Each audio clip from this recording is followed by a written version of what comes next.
We were driving to a family reunion when I suddenly knew it was a trap. I told my husband, "Turn the car around right now." He trusted me, and that choice saved our lives. But my revenge began the moment I realized my own son had set us up. "Turn the car around, Mark, right now." My voice came out so sharp that even I barely recognized it. 1 second I was staring through the windshield at the long country road leading to my son's house for our family reunion, and the next, every bit of color drained from my face. My hands went cold. My heart started pounding so hard it felt like it was trying to break out of my chest. My husband glanced at me, confused, then looked back at the road. "Evelyn, what is it?"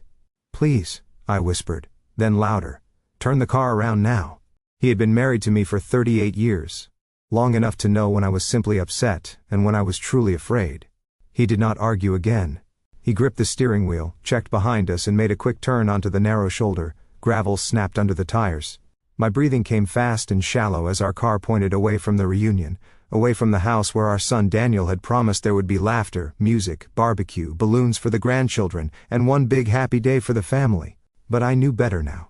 Because just seconds earlier I had seen something that turned my blood to ice. A black pickup truck sat hidden behind a row of trees near the end of Daniel's driveway where no guest would park. 2 men were standing beside it. They were not carrying food trays or folding chairs. They were watching the road, watching our car, and one of them had lifted his phone to his ear the moment he saw us coming. And then my own son had stepped out onto the porch, looked straight toward our car, and did not smile. Why would a mother have to run from her own child, and what terrible thing was waiting for us if we had kept driving? My name is Evelyn Carter.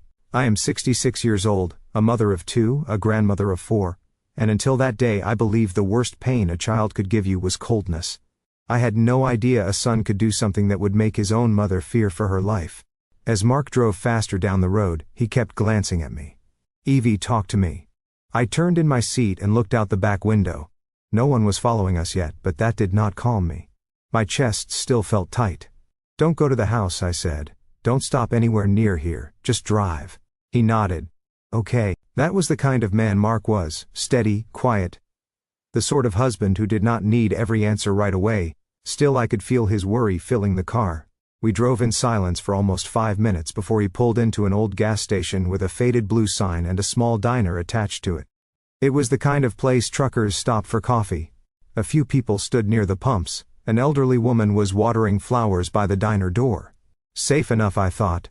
Safe enough for a moment. Mark parked beside the building and turned off the engine. Now he looked straight at me. "Tell me everything." I opened my mouth, but for a second no words came out.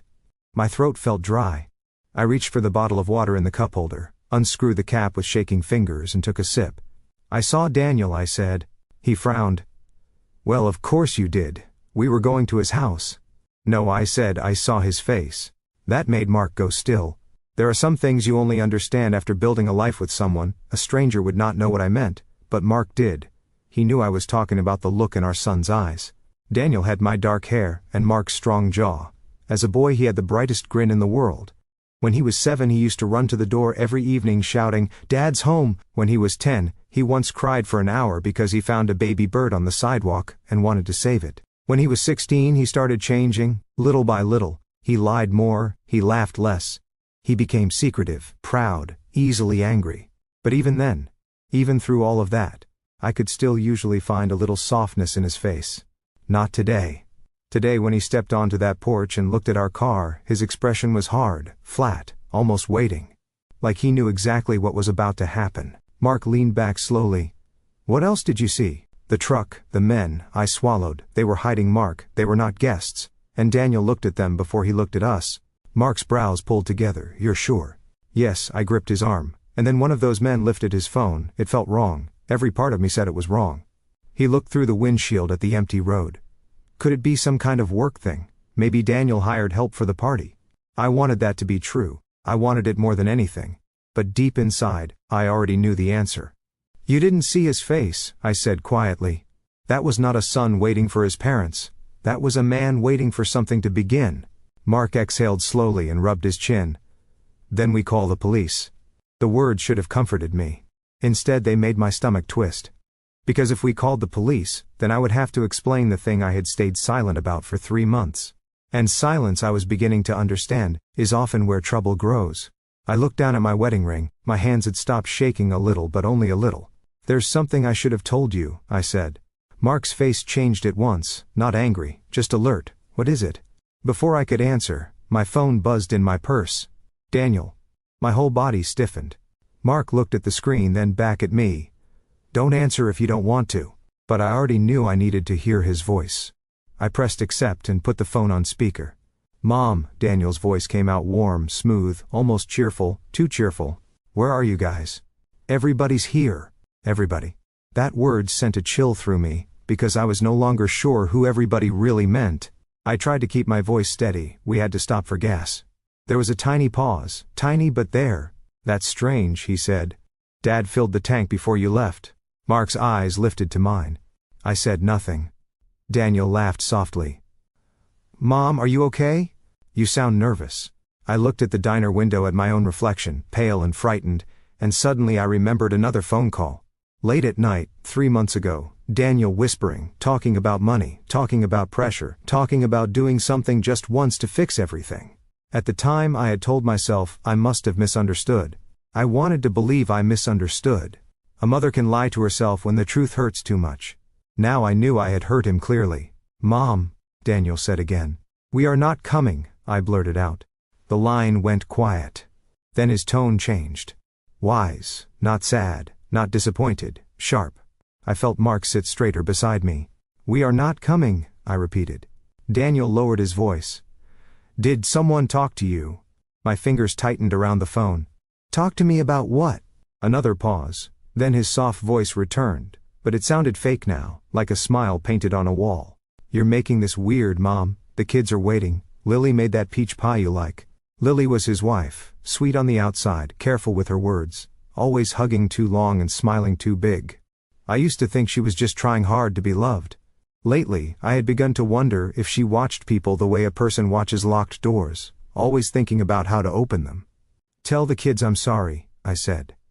Then I ended the calls. For a moment the only sound was the hum of the old refrigerator sign outside the diner, and the distant hiss of a truck pulling off the highway. Mark turned toward me. What is going on?" I closed my eyes. 3 months earlier Daniel had come to our house alone, no Lily, no children. He had looked tired, sweaty, restless. He asked for coffee but barely touched it. Then he told me he had made some bad investments. Then he said, it was not just him. Lily had debts too, big ones. Then he asked if I still kept the property papers in the home safe. At the time I laughed and said, "Why would you ask me that?" He laughed too, but only with his mouth, not his eyes. Now in that gas station parking lot, every piece came back to me like puzzle pieces slamming into place. The sudden reunion invitation. The way Daniel insisted we come early before the rest of the extended family. The way Lily had texted 3 times to make sure we were bringing the blue folder with old family records she claimed the kids wanted to see for a school project. The hidden truck. The waiting men. My son's face. I looked at Mark and finally said the words I had been too ashamed to say before. "I think Daniel wanted more than a reunion," I whispered. "I think he wanted us alone. I think he wanted the house papers, the savings information, maybe more. And I think those men were there to force us if we refused." Mark stared at me stunned. Then his face went pale too. Before he could answer, my phone buzzed again. Not Daniel this time. It was a text from Lily. "Don't make this harder than it needs to be. Come back now or Daniel will have no choice." My blood ran cold. Mark read it over my shoulder.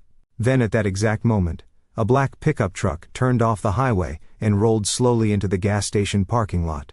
And when the driver's door opened, I saw one of the men from Daniel's driveway step out and look straight at us. Mark saw the man at the same time I did. He did not shout. He did not panic. He just reached for the car keys again and said in a low voice, "Get down." I slid low in my seat so fast my purse spilled open across the floorboard. Lip balm tissues, my reading glasses, a packet of peppermints, all of it scattered near my shoes.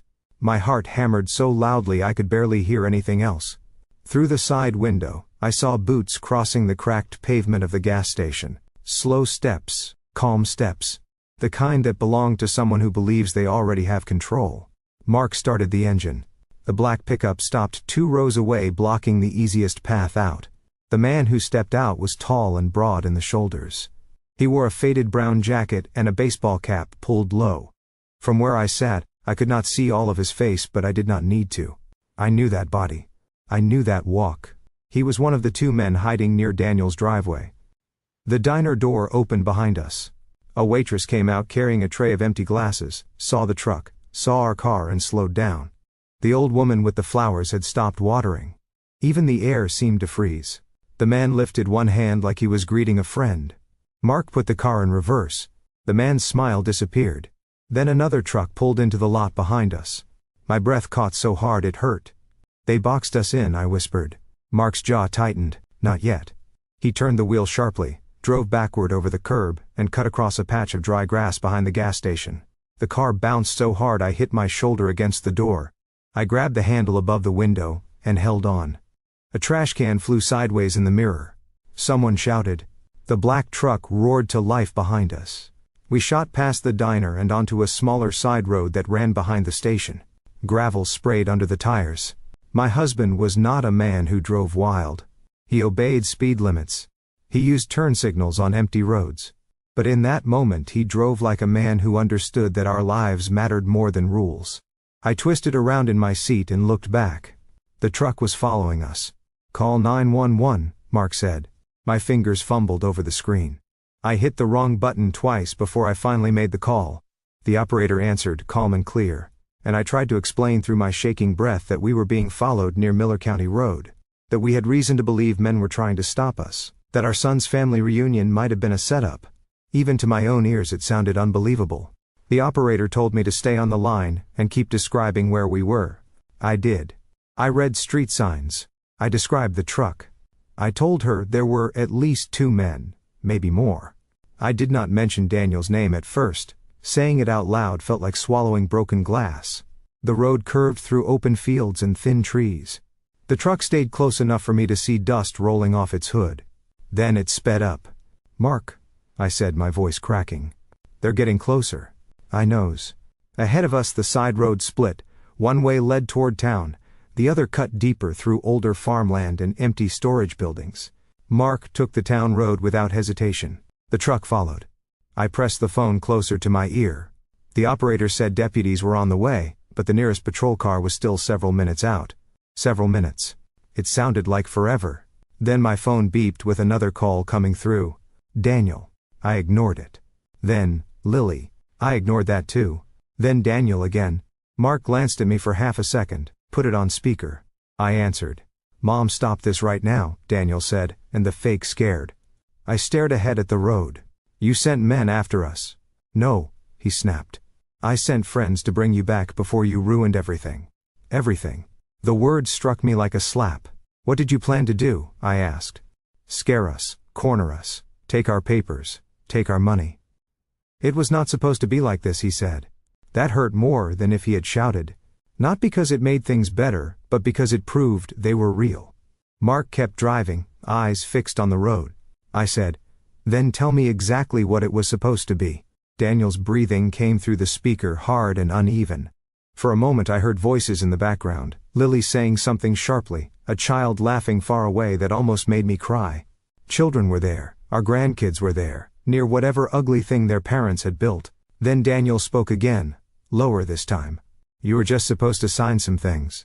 My hand shook so badly, I nearly dropped the phone. "Sign what?" "Transfer papers, loan papers, temporary authority forms." It was only until I could fix the business mess. Mark let out one bitter breath through his nose, but said nothing. I whispered, "You invited us to a family reunion, so you could trap us into signing away our home." "It's not just the home," Daniel burst out. "You always do this. You make it sound crueler than it is. I'm drowning here." "And so you thought you could drown us too," I shot back. There was silence. Then he said the one thing I will never forget. "You were never going to lose anything if you cooperated." The truck behind us moved closer. My stomach turned. That word cooperated told me more than any confession could. It meant he already expected resistance. It meant the men were not there for decoration. It meant he had planned for fear. I said very quietly, "I don't know who you are right now." His voice cracked for the first time. "Mom, please, if you go to the police, I'm finished." I almost laughed, not because anything was funny, but because the sadness had become too big for normal feelings. "You should have thought of that before you set a trap for your own parents." Then I ended the calls. For a few seconds, neither Mark nor I spoke. The road widened ahead, and at last we reached the edge of a busier highway. 2 gas stations, a pharmacy, a feed store, a red traffic light, normal life. People moving through an ordinary afternoon, buying drinks, pumping gas, carrying groceries, never guessing that in one gray sedan a mother was realizing her son had crossed a line that could never be uncrossed. The black truck slowed when we reached the highway. Maybe the driver saw more people, maybe he worried about cameras, maybe he had gotten new orders, whatever the reason he dropped farther back. The 911 operator told us a sheriff's deputy wanted us to pull into the pharmacy lot and wait near the entrance where there were security cameras and witnesses. Mark did exactly that. We parked under bright light near the front doors. The truck rolled past once slowly, then kept going. I sagged into my seat. My whole body suddenly felt weak, like the fear had been holding me upright and now it was letting go. Mark turned to me. "We need every truth now, no protecting Daniel, no softening anything, understand?" I nodded, tears filling my eyes. "I knows." 2 sheriff's vehicles arrived within minutes. One deputy was a woman in her 40s with tired but kind eyes. The other was younger, serious, watchful. They listened carefully while we told them what happened. At first I felt embarrassed. Then the deputy read Lily's text and her expression changed. Then she listened to the call recording from 911 and wrote down every word Daniel had said. Then Mark told them about the trucks and the men. Finally, I forced myself to tell them the part I had hidden. 3 months earlier, Daniel had not only asked about the safe and the house papers, he had also asked strange questions about my will, about whether the property was in both my name and Mark, about whether my daughter Claire knew the exact value of our land. At the time I had pretended not to notice how odd that was.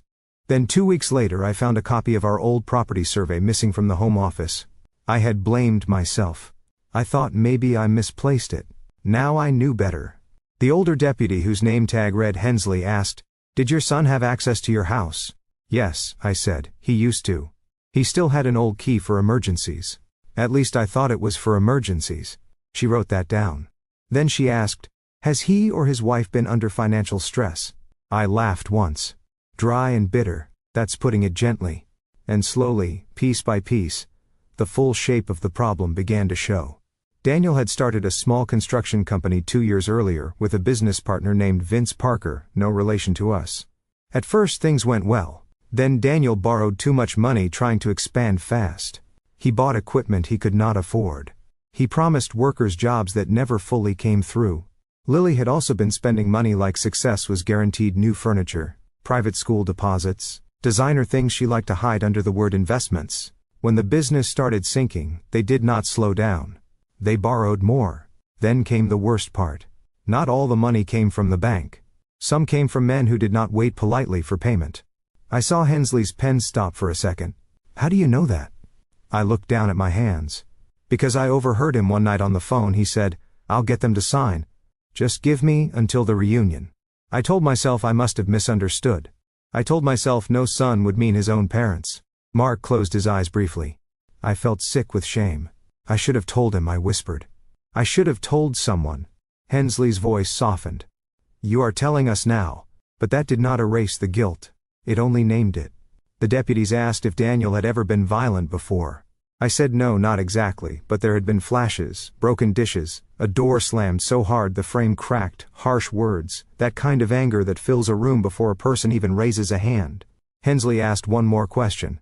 "Do you believe he meant to physically harm you today?" I looked at Mark. Then I told the truth. "I think he wanted us scared enough to obey, but once fear enters a plan, real harm is never far behind." That was enough for them. They said they would go to the property, check on the situation, identify the men, and make sure our grandchildren were safe. They advised us not to go home yet in case Daniel or the others came there. Instead, they suggested we stay somewhere secure for the night, maybe with trusted family. Qley, my daughter, lived 40 minutes away in the next town. She was practical, strong, and impossible to fool. Suddenly I wished I had called her the moment Daniel started acting strange weeks ago. We drove to Qley's house under police advice. One patrol car followed for part of the route, then peeled away once we were close. The whole drive there, I kept expecting my phone to ring again. It did not. That silence felt worse. Qley opened the door before we even knocked twice. She took one look at my face and pulled me inside without asking a question. Her husband, Ben, locked the deadbolt right away. Their teenage sons were told to go upstairs.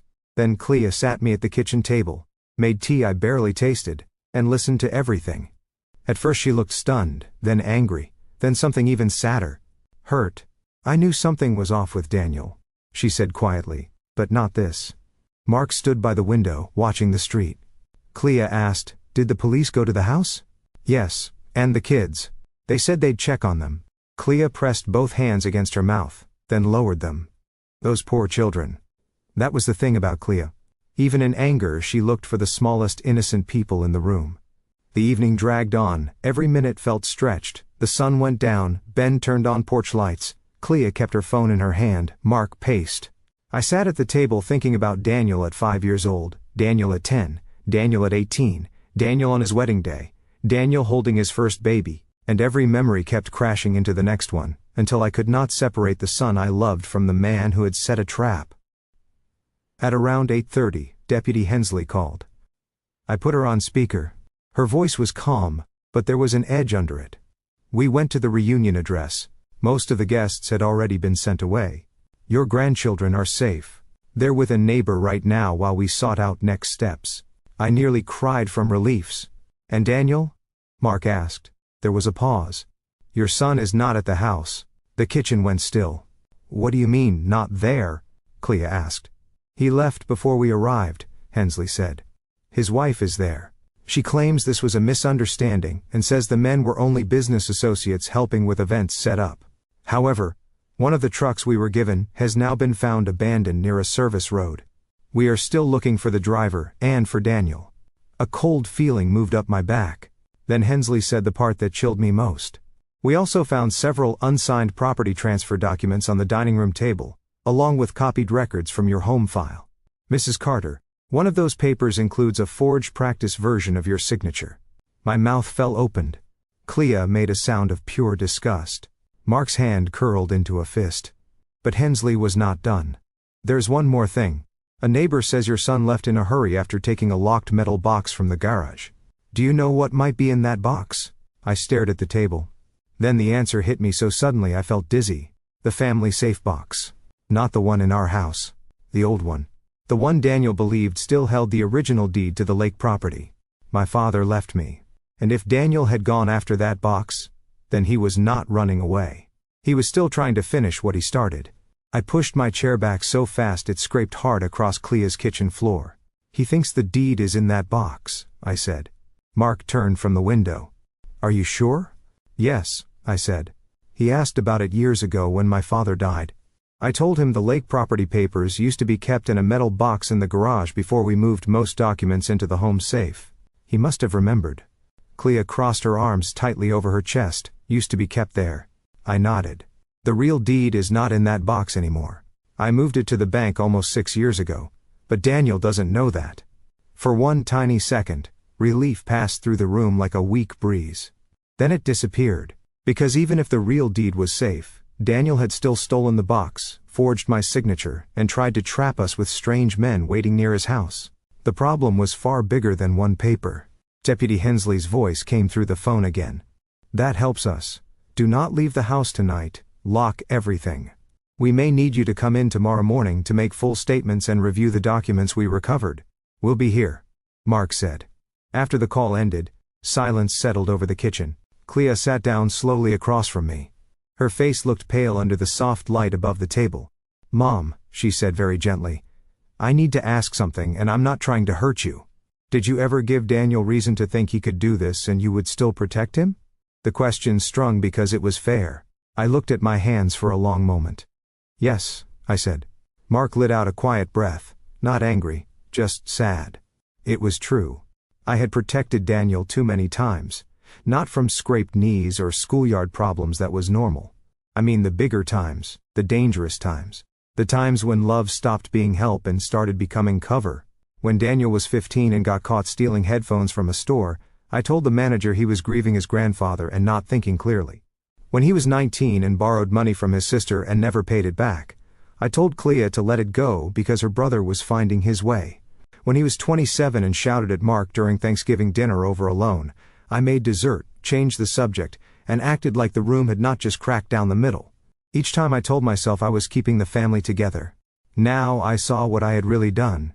I had taught my son that messes could be softened, explained away, hidden under the tablecloth until company left. Qley did not say I told you so, she did not need to. The truth was already in the room. Ben cleared his throat. We need a plan for tonight. That pulled us back to the present. He checked the locks again. Qley closed the curtains. Mark called the bank's emergency line to make sure our safe deposit access would be flagged if anyone tried anything strange. I called our neighbor Mrs. Grayson and asked her to watch our house and not open the door to anyone, especially Daniel or Lily. She sounded shocked, but she promised. Around 9:30, Qley's sons came downstairs in their socks and asked if Grandma was okay. I smiled and said yes in that way adults do when they are trying not to pour their fear into children. They hugged me anyway. The older one, Mason, whispered, "Mom says Uncle Daniel did something bad." I touched his cheek. He made some very wrong choices. Mason nodded with the serious face of a boy trying to understand grown-up trouble. "Are you safe here?" "Yes," I said, and this time I meant it for the moment. He seemed satisfied and went back upstairs. That almost broke me. Children ask the cleanest questions. Are you safe? Are you okay? Did someone do something bad? Adults bury the same questions under layers of pride and excuses. Later, after everyone settled down, Qley made up the guest room for me and Mark, but sleep did not come. I lay awake staring at the ceiling fan turning slow circles in the dark. Beside me, Mark's breathing stayed uneven. I knew he was awake too. After a while he said quietly, "I keep replaying the road." "So do I. If you had not seen that truck." I turned onto my side. "I know." The rest of the sentence stayed unspoken. If I had not looked up at the right time, if I had not trusted the cold feeling in my chest, if Mark had brushed me off and kept driving, we might have pulled right into Daniel's driveway, stepped out smiling, carrying dessert and folding chairs, walking straight into whatever waited there. Mark's hand found mine in the dark. "You saved us," he said. I did not feel brave. I felt old and shaken and heart-sick. "I should have spoken sooner," I whispered. "Yes," he said. Then after a pause, "But you spoke when it mattered most." That kindness made tears slide quietly into my hair. Sometime after midnight my phone lit up on the bedside table. "Daniel," my whole body tightened. Mark pushed himself up on one elbow. "You don't have to answer." But I did. I stepped into the hallway, so I would not wake anyone, and pressed the phone to my ear. For a second all I heard was breathing and a faint engine sound, as if he was sitting in a parked car. Then he said, "Mom." No anger this time. No fake sweetness. Just a tired, frayed voice. "Where are you?" I asked. "That doesn't matter. It matters to the police." He gave a small, humorless laugh. "So, you really did it. You chased us with men in trucks," I said. "What did you think would happen?" His breathing turned rougher. It was not supposed to go that far. There it was again, that useless sentence, not supposed to, as if a trap with forged papers and hired pressure could somehow stay neat and harmless. I leaned against the wall. "Then tell me plainly, no more half-talk. Who are these men?" For a long moment I thought he would hang up. Instead he said, "A lender. One lender needs 2 trucks and hidden men in trees." "It started with one lender," he snapped, then lowered his voice. "Then the debt was sold, then more got added. Fees, deadlines, threats. Vince disappeared, Lily panicked, I panicked. That name again. Vince, his business partner. Where is Vince now?" "I don't know," he said. And for the first time I believed him. I closed my eyes. "How much do you owe?" He was silent here. "Daniels? 280,000, he muttered. My knees nearly gave out. I had expected a mess, not that size of a mess. "How?" His voice rose sharply. "Because I was trying to build something. Because every time I got close something went wrong. Equipment got delayed, contracts fell through, workers wanted paying. Lily kept saying one good deal would fix everything. Vince kept saying borrow now, pay later. It kept stacking up.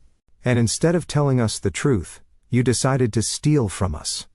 "I was not stealing," he shouted, then quickly lowered his voice. "I was going to put everything back once the next project hit." I almost laughed again from disbelief. It was the laugh of someone standing in the ruins of trust. "You forged my name." "It was practice. I wasn't going to use that one." "Practice for what?" I asked coldly. "For becoming the kind of man who signs his mother away." He said nothing. Then I asked the question that had been sitting like stone in my chest. Did you know those men might hurt us? His answer did not come right away. That told me enough before he even spoke. I told them not to scare you too much, he said finally. Too much? I slid down until I was sitting on the hallway floor. That phrase settled over me like ice water. Not to scare us too much. As if fear was a knob he could turn carefully. As if danger could be measured and still be moral. Mom, he said. And now his voice sounded shaky. I know how bad this sounds. It sounds exactly like what it is. I was desperate. So were we supposed to be desperate too? No ice. His voice broke off. For a second I heard another voice near him. A woman's voice, Lily, sharp and fast, then a car door shut. I sat up straighter. Is Lily with you? He did not answer. Daniel, are the children with you? Knows. At least that. Then he said something that made my stomach drop again. She's blaming me for all of it now. Of course she was. I had seen Lily's kind before, smiling in daylight, shifting blame in the dark, but I also knew this was not all hers. No one forced Daniel to invite us to that house. No one forced him to keep going after seeing our car turn away. Those were his choices. What do you want from me? I asked. His next words came out small, almost boyish. Tell them I didn't mean to hurt you. I stared into the dark hallway. For 1 weak, foolish second, I almost heard not the grown man but the little boy who once cried over a baby bird. Then I remembered the trucks, the forged papers, the text from Lily, the phrase cooperate, the phrase not too much, and something inside me hardened in a clean, painful way. No, I said. He inhaled sharply. You need to tell the truth yourself, I continued. And you need to turn yourself in, moms. No. Listen to me now. This is the part where your life can still become honest, not easy, not pleasant, not clean, but honest. You go to the police, you tell them everything, every name, every paper, every lie, or you keep running and become exactly the man you are pretending not to be. For a moment there was only breathing. Then he whispered, you always loved Claire more. The words hit me so suddenly, I almost dropped the phone. It was such an old wound, such an old excuse, and hearing it now in the middle of all this wreckage made something click into place. This was part of his story about himself. Maybe not the whole story, but part of it. The belief that someone else was favored, someone else was trusted more, someone else had it easier, and therefore the rules that held other people in place did not need to hold him. Daniel, I said quietly. That is a lie you have fed yourself for years. He did not speak, Claire. Claire took responsibility. Claire told the truth, even when it made her look bad. Claire accepted no, when no was the answer. You wanted rescue without honesty. You wanted help without humility. That is not the same thing. A long silence followed. Then he said, if I turn myself in, they'll tear this family apart. No, I said. You already did that. And I ended the calls. I sat on the hallway floor for a long time after that, holding the phone in my lap and staring at nothing. Finally, Mark opened the bedroom door, and found me there. He sat beside me without a word. I leaned into him and cried quietly, not with loud sobs, just a deep tired grief that felt like it had no bottom. By morning, I had no tears left. Claire made coffee. Ben drove the boys to school and told them there was a family emergency. Mark shaved with a hand that trembled only once. I changed into a plain blue blouse and gray slacks, the kind of clothes that make a woman feel she can get through hard places with her back straight. At the sheriff's office, everything became more official, more solid, more painful. We reviewed copies of the forged papers. There were temporary power transfers, property authorizations, emergency loan collateral forms, and one ugly draft document that would have allowed Daniel control over major family assets if signed during what was worded as a short-term assistance period. Every page made me colder. Deputy Hensley sat with us while we read. This set was prepared in a rush, she said. There are legal flaws, some wording is sloppy, but with pressure, confusion, and enough signatures gathered in one sitting, real damage could have been done before anyone sorted it out. Mark's face turned dark with anger. I just kept turning pages. Then we got to the sheet with my forged practice signature. There it was. My name stared at it so long the letters stopped looking like mine. Hensley asked if I recognized the handwriting in the notes around the page. I did. Some of it was Daniel's, some of it I was almost sure was Lily's.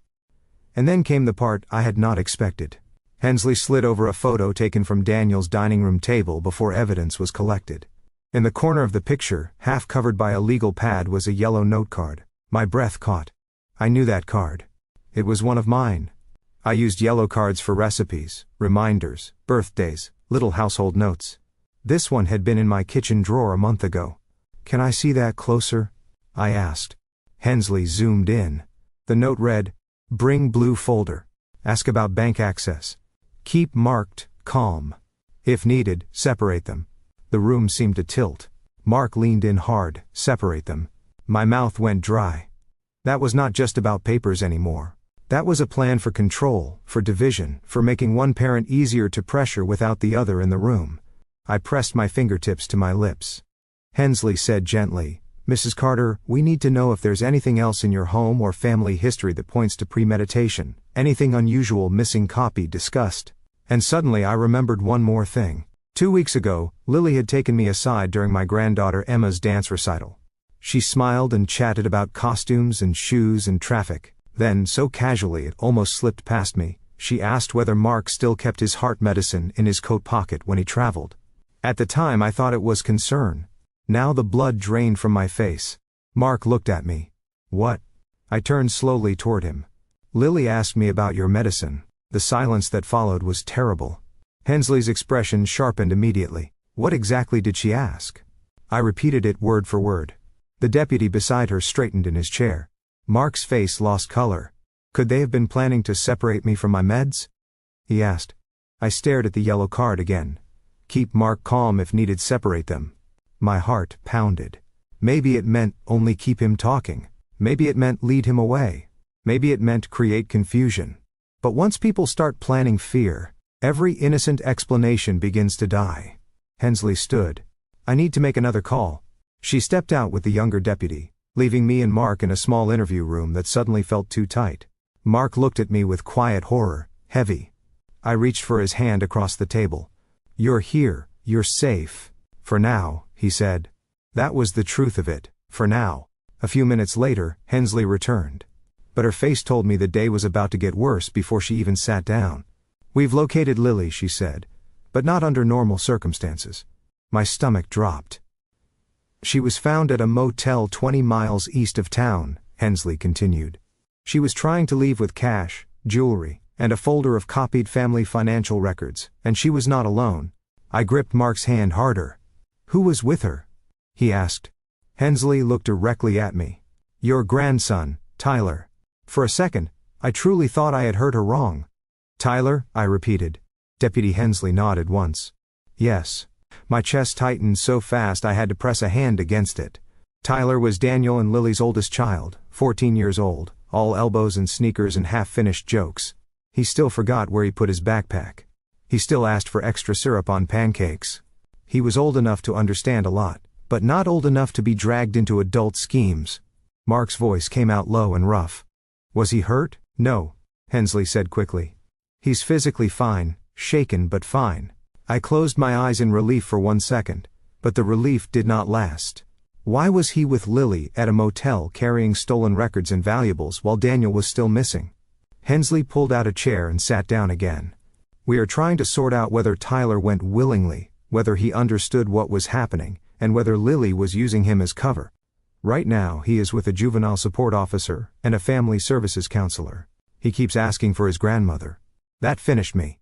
Not the forged papers. Not even the motel, that sentence. He keeps asking for his grandmother. I put both hands over my face and breathed in slowly, so I would not fall apart in front of everyone. Mark rubbed my back once steady and warm. Claire, who had come with us to the station and was sitting against the wall, whispered, "Oh no, oh Tyler." Hensley let the silence sit for a moment, then said, "There's something else you need to know. Tyler told the counselor he heard his parents arguing last night after your car turned around. He says Lily wanted to leave immediately with the documents and whatever they could carry. Daniel wanted to keep looking for the metal box because he thought it contained the original lake deed. They split up. Lily took Tyler and left. Daniel kept driving. That picture formed in my mind too easily. Panic breaking opened their fake little plan. Blame flying back and forth, and in the middle of it a child caught like a suitcase being pulled from one car to another. Claire stood and began packing. She took her own son while running from the police. That alone tells me what kind of mother she is." I did not answer. I was thinking about Tyler's face.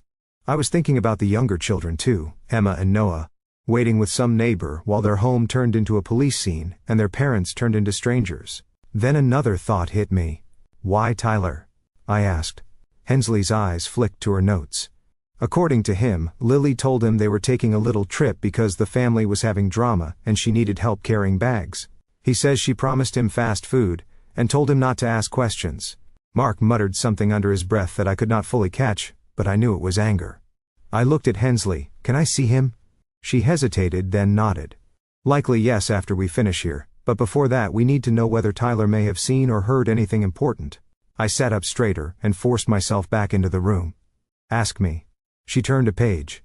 Has Tyler ever been used before to pass messages, carry papers, unlock doors, things like that? At first I wanted to say no. Then I remembered little moments that had seemed harmless at the time. Tyler arriving with envelopes. Tyler being sent into our house ahead of everyone else to grab Grandma's pie dish from the kitchen. Tyler once asking in a weirdly rehearsed way whether Grandpa still kept his spare keys in the ceramic jar by the laundry room. The shame returned hotter this time. Yes, I said quietly. Maybe I did not see it clearly then, but yes. Qley stopped packing and looked at me with sad understanding.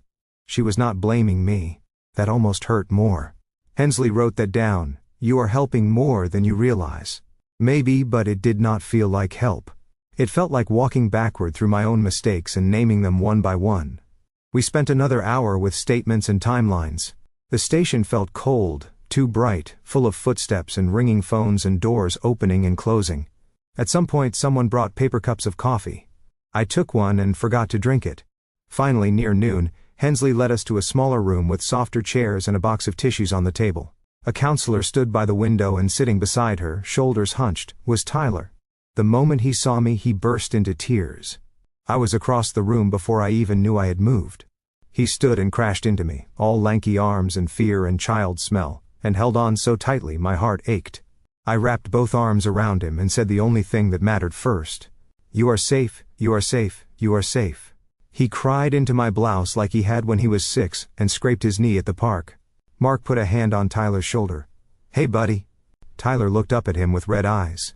I didn't know, Grandpa. I promise I didn't know what they were doing. I know, Mark said at once. We sat together. The counselor asked gentle questions. Tyler answered in broken pieces at first. Then more clearly as he calmed down. He said the reunion had been real on the surface. Food had been set out. Some relatives were invited for later. But Lily told him and Emma that Grandma and Grandpa were coming early because we need to talk about grown-up family business. Daniel had been angry all morning. He kept checking his phone. 2 men came to the garage before guests arrived. Tyler heard one of them say, if they sign we're done by lunch. My stomach sank. Then Tyler said something that made Qley cover her mouth. I heard Dad say, just keep Mom busy and keep Grandpa outside if he gets difficult. There it was again. The separation, the planning, the calm little steps of betrayal. The counselor asked Tyler if he knew what papers were involved. He nodded weakly. I saw Grandma's name on a bunch. Mom said it was just for a loan and Grandpa was too stubborn to understand grown-up business. My throat hurt. Then Tyler told us about the argument. After we turned around and left, Daniel threw a chair on the porch. Lily screamed that he had ruined everything by letting us get too close to the hidden truck. One of the men shouted that time was up and somebody else would collect what was owed if Daniel could not. That's somebody else. Even now, we still did not know who sat above all this mess. Tyler said Daniel drove off looking wild and angry, and Lily rushed through the house throwing jewelry, cash and folders into bags. When Tyler asked what was happening, she told him they were going on an adventure and that he was the strong one she could count on. That phrase made my hands clench. Children want to be useful. That is why selfish adults use them so easily. At that point, the counselor paused the questioning because Tyler was getting overwhelmed. I held his hand while he drank water. He would not let go of my fingers. Then he looked at me and asked the question I had dreaded. Is Dad going to jail? Nobody spoke for a second. You can lie to children to protect their bedtime. You should not lie to them when their world is already falling down. I stroked his hair back from his forehead. Dad did something very wrong. The police have to deal with that. Tyler's chin trembled. But he's still my dad. I know, I said softly. And loving someone does not make what they did okay. That made him cry again, but quieter this time, with the sad understanding of someone learning one of life's worst lessons too early. Before we left the room, I bent down and looked him right in the eye. None of this is your fault. Not one bit, do you hear me? He nodded. Your job now is to tell the truth. That is how good people begin cleaning up bad messes." He whispered, "Okay." And I think that was the moment I understood what my revenge truly needed to be. Not yelling, not spite, not ruining people for the joy of it. Truth, truth in bright rooms. Truth on paper. Truth in front of judges and children and family members who had been fed lies. Truth that could not be sweet-talked away. That would be my revenge. The afternoon moved fast after that. Claire took Tyler home with her, so he could be somewhere safe and quiet with people who loved him. Family services began arrangements for Emma and Noah too. Lily was being held for questioning. Daniel was still nowhere. By 3 o'clock I was exhausted down to my bones. But I refused to go home. Instead I told Mark and Claire I wanted one thing before the day ended.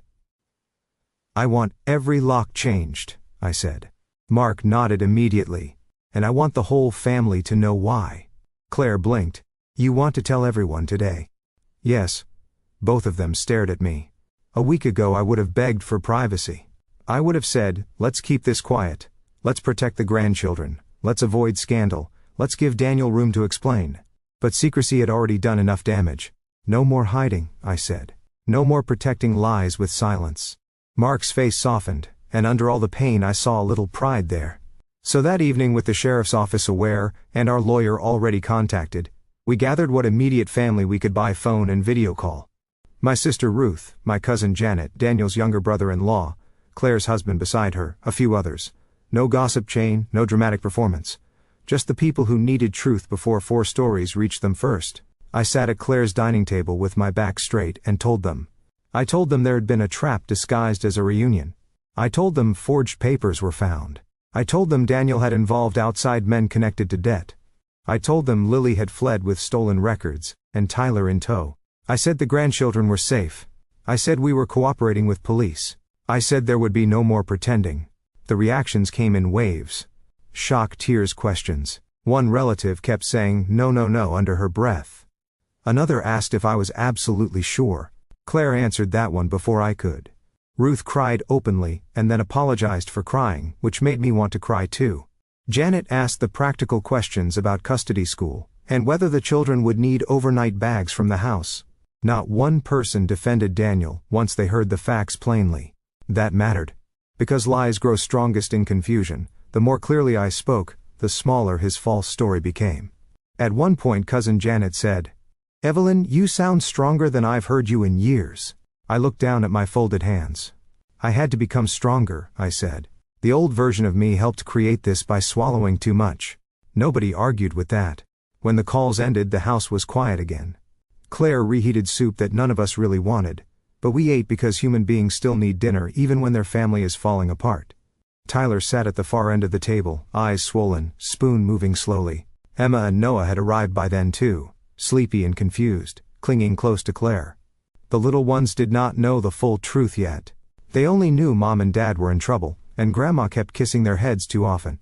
After dinner I tucked Emma into the guest bed beside Noah, while Claire handled Tyler in Mason's room. Emma looked up at me with those wide-cutter eyes and asked, "Did I do something bad at the reunion?" The question nearly split me open. "No, sweetheart." "Then why did everybody leave?" I smoothed her hair because some adults made bad choices, not you. She seemed to accept that in the way tired children do. "Will Mommy come tomorrow?" I kissed her for it because I could not promise what I did not know. "Tomorrow you will be with people who love you." When I stepped out of the room I had to lean against the hallway wall for a second and gather myself. This was the true cost, not papers, not money, not even legal danger. Children lying in borrowed beds asking what they did wrong. That night after the kids were asleep and the house had settled, Mark and I sat on the back porch under Claire's yellow porch light. The air was cool. Somewhere down the street, a dog barked once, and fell silent. Mark held a mug of tea gone cold between his hands. "You were right," he said quietly. "About what?" Silence. He looked out into the yard. "We both used it. You more than me maybe, but I did too. I let things slide because I thought peace was the same as healing." I nodded. "So did I." He turned to me. "Not anymore." "Not anymore," I agreed. This is the kind of moment in a story where I would tell you to breathe and think about your own life for a second, because families do not break all at once. They crack little by little when people excuse what should be faced, And sometimes the kindest thing you can do is tell the truth early before truth comes crashing through the front door. If this part touches your heart, hold on to that thought because mine still had one more hard test waiting. At around 10:15, Deputy Hensley called again. I answered at once.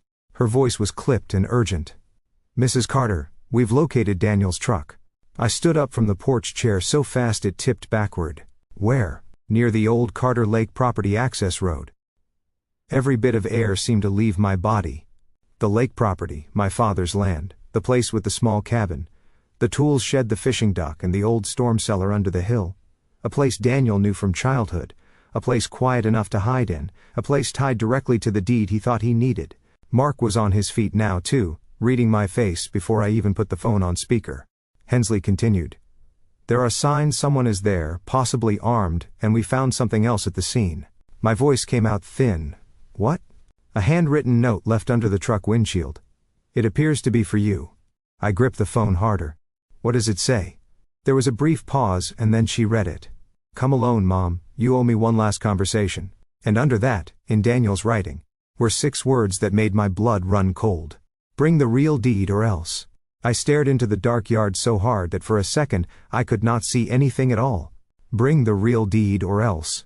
Mark took the phone from my hand and put it on speaker. "Deputy. What does or else mean? Did he say who he's threatening?" "We don't know yet," Hensley said.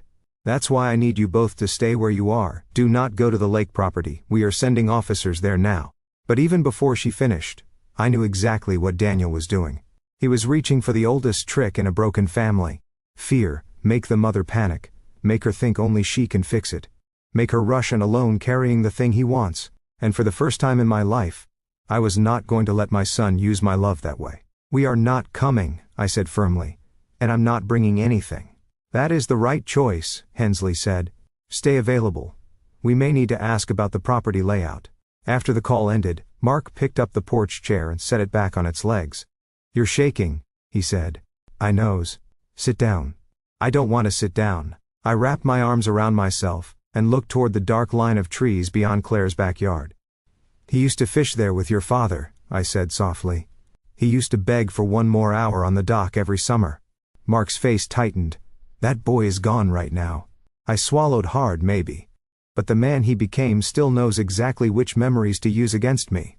Claire stepped out onto the porch, having heard enough from the kitchen to understand something bad had happened again. When I explained, her eyes flashed with anger. "He wants you scared and alone," she said, "so we do the opposite." And that is what we did. We went inside. We spread an old county map on Claire's dining table. I marked the dirt access road, the cabin, the dock, the storm cellar, and the side trail that cut through the trees toward the back of the property.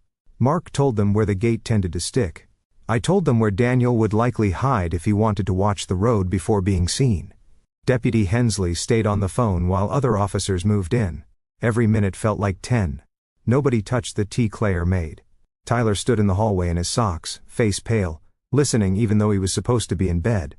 I finally brought him into the kitchen and sat him beside me, because pretending children do not hear things does not stop them from hearing. At last Hensley called back. Her voice was lower, now controlled. "They found Daniel in the cabin." My fingers tightened around the edge of the table. "Is anyone hurt?" "No one is hurt. He had no firearm. He did have the metal box, your copied records, and several papers spread across the table. He also had your husband's old pill organizer." Mark went still. I closed my eyes so it had been real. The questions about his medicine, the note about keeping him calm, separating us. Maybe Daniel planned only to control him, maybe not. But once that line gets crossed, safety stops being guesswork and becomes action. "He's in custody?" Claire asked. "Yes," said Hensley. "He surrendered after a short standoff. He was agitated, but he gave up." The whole room seemed to exhale at once. Then Tyler asked in a tiny voice, "Did Dad say anything?" Hensley was quiet for a second before answering. "Yes. He said he wanted to talk to his mother." Tyler looked down. I took the phone back. "I'll come tomorrow." Mark turned sharply, heavy. "I said tomorrow," I replied, meeting his eyes, "at the station in daylight with the truth sitting between us." Hensley agreed that would be safer and wiser. We ended the call. Then the house fell into that strange hush that comes after danger changes shape. The chase was over, the hiding was over, But pain was not over. The hardest part had simply become different. That night I slept for barely 2 hours. In the morning I dressed carefully, not because clothes could save me, but because dignity matters when your heart is trying to fall apart. I wore a cream blouse, a navy skirt, low shoes, and my late mother's small pearl earrings. I wanted to look like myself, solid and plain and impossible to bully. At the station they took me to a private room. Daniel was already there with his wrists free now, but his future no longer free at all. He looked terrible. His hair was messy, his eyes red, his face gray with exhaustion. For one flicker of a second I saw the little boy who used to sleep with one sock on and one off. Then I remembered the trucks, the forged name, the note, the pill organizer. I sat down across from him. He whispered, "Mom." "No," I said quietly. "You listen first." He blinked, surprised. Maybe he still thought I would come in crying and begging for an explanation that could soften this. But that mother had stayed back on the road when she told her husband to turn the car around. "You set a trap for us," I said. "You invited your parents to a family reunion so strangers could pressure us into signing over control of our home, land, and accounts. You let your wife pull your children into the mess. You copied private records from our house. You forged my signature. You chased us when we left. You took your father's medicine, and you tried to scare me into bringing the real deed to the lake property. Every one of those choices was yours." Tears filled his eyes almost at once. I was desperate. "I know you were desperate," I said. "Desperate as a feeling this was a plan." He flinched like the words hit him. Then he started talking fast, almost tripping over himself. Vince had disappeared after using Daniel's company to hide debt. The lender was worse than Daniel first knew. Lily kept insisting they could save everything if they just got temporary control of family property to secure another loan. Daniel said he never meant for violence, that the men were only supposed to scare us into signing, not hurt us. He said he panicked when we drove away. He said Lily pushed him. He said he hated speak until the excuses ran out and only bare words remained. Then I said the thing he needed to hear most. "You did not ruin everything in one day. You built this one excuse at a time."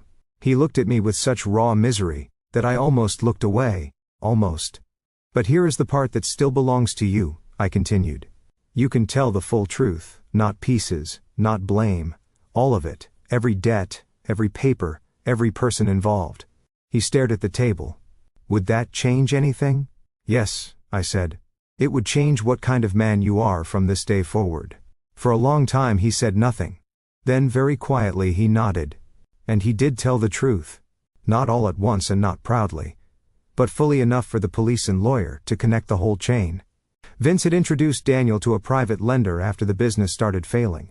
Lily knew more than she admitted and helped organize the reunion trap because she believed family assets could save them and that we would get over it later. The hidden men were there to intimidate, block exits, and keep us from leaving until the papers were signed.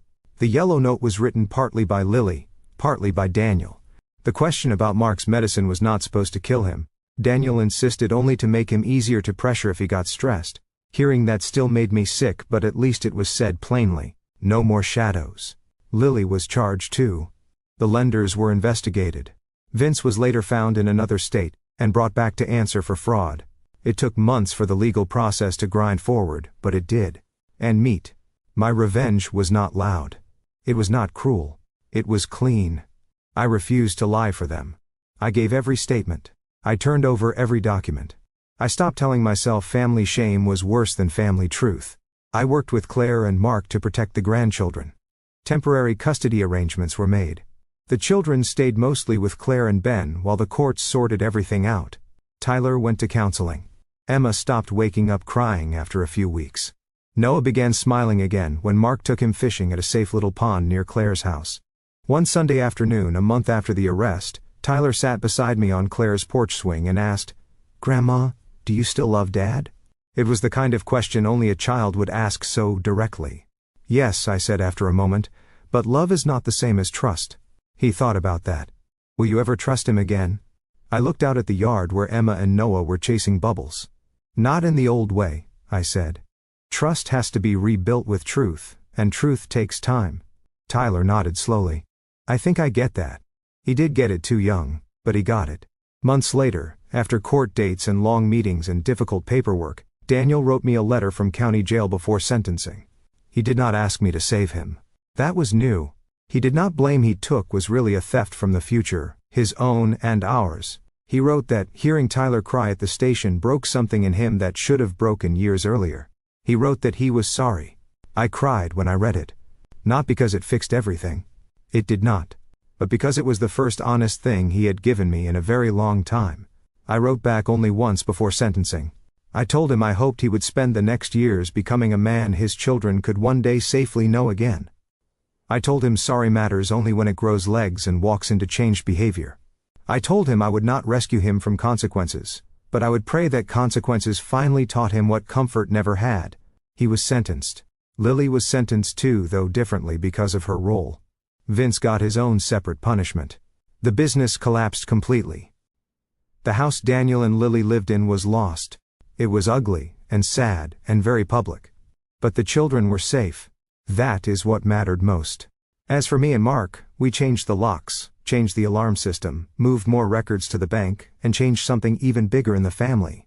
We changed the rules. No more secret loans, no more access just in case. No more swallowing strange behavior to keep dinner peaceful. Claire said the family finally felt honest even in grief. She was right. A year later, we held a real family reunion. Not at Daniel's old house, not anywhere tied to lies. We held it at Claire's place in the backyard, under strings of warm lights. There were folding chairs, potato salad, sticky lemonade for the kids, and music from a little speaker that kept cutting out whenever Noah danced too close to it. Tyler grilled burgers beside Mark. Emma helped me set napkins on the table. Noah ran in circles until he fell down laughing. Nobody hid in trees. Nobody waited with trucks. Nobody asked for signatures. At sunset, Tyler came and stood beside me while everyone else talked and laughed. "This feels different," he said. "It is different. Better."